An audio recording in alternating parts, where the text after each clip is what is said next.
Good morning, everyone. We have respected the fact that the Senate has passed their bill. We think they should respect the fact that we've passed ours. So if this is how he sees things for the future, cooperation is a two-way street.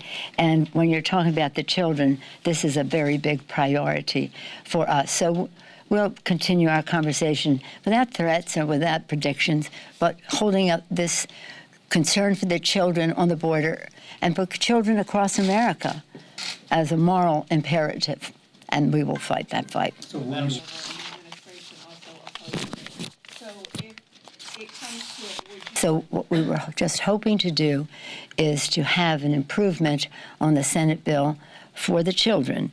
For the children's health, we must have a higher standard of medical attention for them, as well as for their hygiene, their nutrition, and for the training of the personnel who address their needs. For the children, for their safety, we want them not to have to be in an influx center longer than 90 days.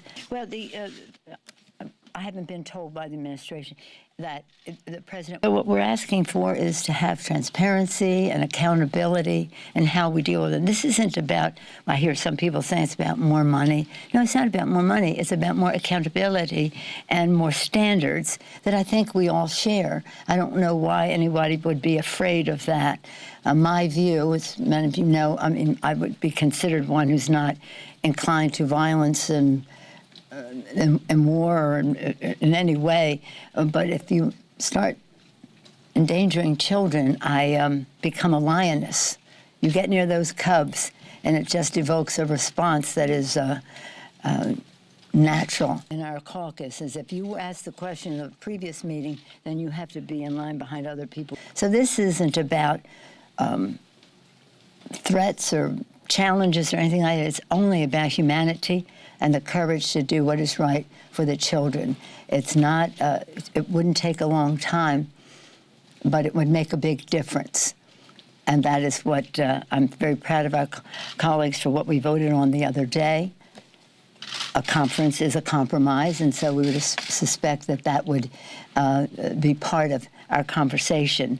But for some... dressing room at Bergdorf right after the incident allegedly took place. What, if anything...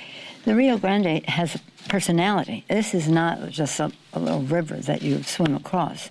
It has its moments.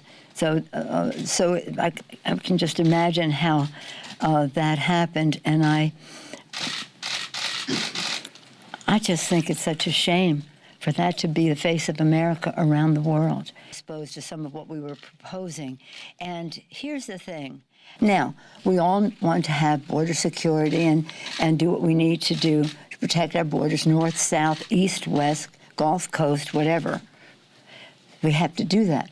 But we don't have to undermine who we are as a country by saying it's a crime to engage in an internationally recognized opportunity to make your case, to come into a country, any country, any country. We have to make sure, whether that question is on there or not, and I certainly hope it is not, but whether it's on there or not, that the American people come forward and be counted. It would be a sad occurrence if people said, well, since that's on there, I'm not going to be counted, because it means so much in terms of who we are as a nation, in terms of what makes up America, who are we, and how do we address the needs of the American people? And by the way, how do we reapportion seats in the Congress of the United States so that people have the representation that is justified by their numbers?